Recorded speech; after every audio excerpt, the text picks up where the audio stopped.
bonjour, bienvenue pour ce deuxième numéro d'Un autre regard, ce nouveau magazine qui nous rassemble du côté spirituel de l'œuvre. Aimer, c'est accueillir. Telle est la troisième déclinaison que nous vous proposons de vivre ce mois de novembre.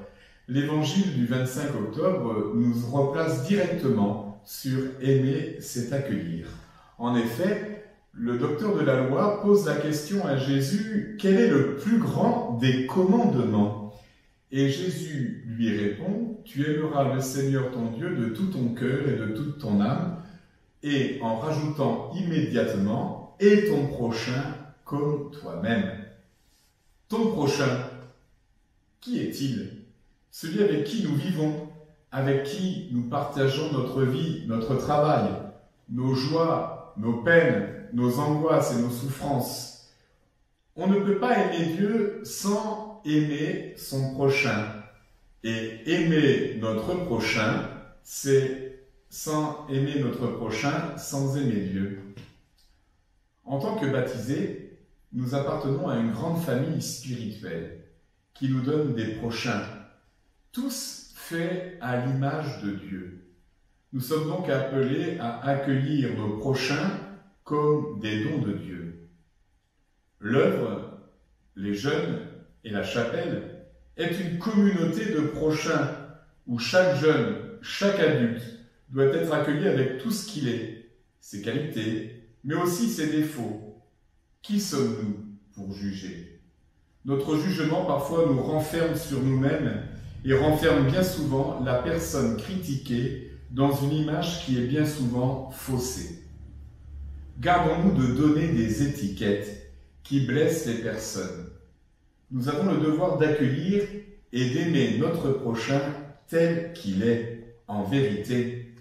Accueillir, c'est prendre le prochain entièrement avec ses qualités et ses défauts. Le Christ nous le rappelle, lorsqu'on accueille un prochain en vérité, c'est le Christ lui-même que nous accueillons.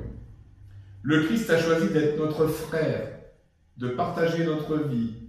Chacun de nous, je vous le dis souvent, est tabernacle vivant, c'est-à-dire tente de la rencontre. Toute rencontre entre prochains est donc une rencontre dans le Christ, par lui, avec lui et en lui.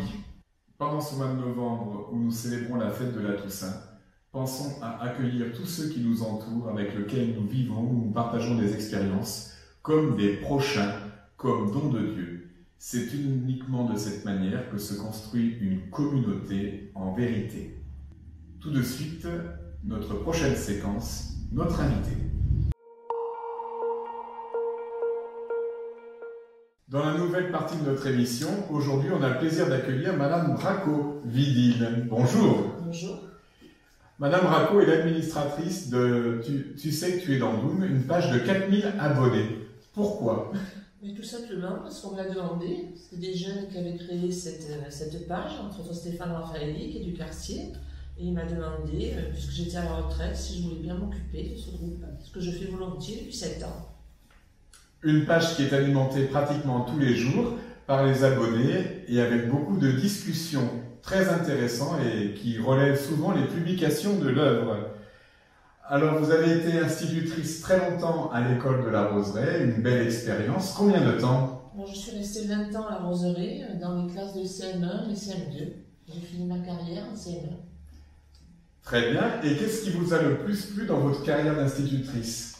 Alors, ce qui m'a plu le plus, c'est sans doute de partager avec les enfants, d'échanger. Et puis, c'est vrai que le monde des enfants m'intéressait plus que le monde des adultes. Très bien. Et pour vous, Andoum, c'est quoi? Alors, Andoum, c'est une vieille histoire de famille. Je suis d'une vieille famille marseillaise et andoumoise. Mon père était du Vallon et également Bompard. Du côté de ma mère, c'est Samatan. Et puis, je me suis mariée aussi avec un petit du quartier qui était du Terrail et du Boucas-Blanc. Merci, très bien. Alors, la deuxième partie de votre interview, il va être un peu spécial. Je vais disparaître pour vous laisser toute seule face à la caméra et pour relayer un peu votre témoignage vis-à-vis de l'œuvre. Alors, André, pour vous, l'œuvre, c'est quoi? Alors, pour moi, l'œuvre, c'est tout d'abord un lien familial. Voilà, pour tout dire, dans les années 1937, l'œuvre a organisé des séjours de vacances pour les jeunes gens et mes frères, nés en 27, 29, 31, avaient participé à ces séjours. Et puis plus tard, ils ont participé aussi à des séjours qui étaient organisés pendant la guerre, ce qui a donné l'occasion à mes parents de se rendre à l'Aussonne, en Haute-Loire, où nous avons toujours une maison et où nous avions posé nos valises et avons fait des racines. Merci. Et un petit témoignage d'un fait marquant. Alors un fait marquant concernant l'œuvre. Oui. Alors un fait marquant concernant l'œuvre, c'est justement cette expérience de mes parents qui sont allés en Haute-Loire pendant la guerre, qui ont noué des liens d'amitié avec les gens de ce village et qui depuis, ces liens perdurent. Merci. Et enfin, petite question piège. Si je vous dis « aimer, c'est accueillir », vous me dites quoi? Je vous réponds qu'aimer, c'est partager. Merci. Alors merci pour cette petite rencontre, pour la première fois dans notre petite émission. Et j'espère bien que la page de Tu sais que tu es d'Andoum va continuer à grandir et que dans le quartier d'Andoum, bien, nous pourrons toujours continuer à vivre paisiblement malgré le confinement. Merci André. Merci à vous.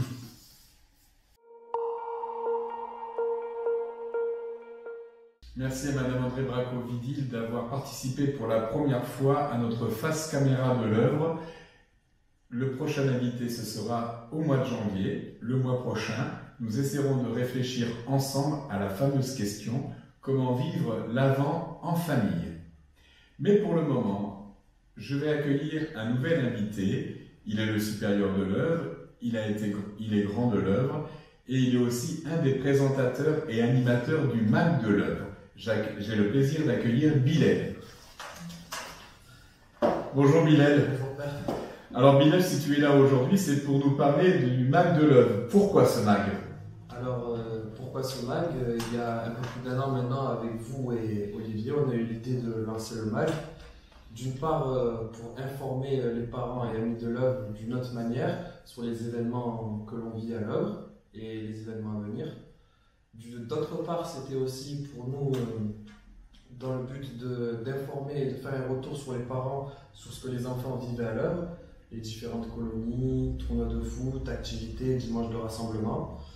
Et enfin, c'était aussi pour promouvoir l'œuvre pour des personnes qui n'y connaissaient pas forcément, dans le quartier ou autre, de manière à les faire adhérer à l'œuvre et ce qui a marché cette année. Et à son projet. Le MAC de l'œuvre vit sa 2e saison et il va sortir bientôt. Bravo pour ce projet. Et donc au programme du prochain MAC, du coup, il y aura un retour sur le mois d'octobre et notamment sur la colonie qui a eu lieu du 19 au 23 octobre dernier. Ensuite, il y aura un retour sur les samedis qui prennent une toute autre ampleur cette année à l'œuvre.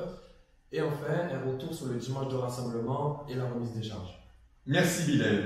Et pour regarder le MAC de l'œuvre, il faut bien évidemment s'abonner à la chaîne YouTube et sur la page Facebook de l'œuvre. Œuvre d'Andoum. Et ainsi, vous pourrez recevoir toutes les notifications de nos activités. Merci beaucoup, à très bientôt. À bientôt.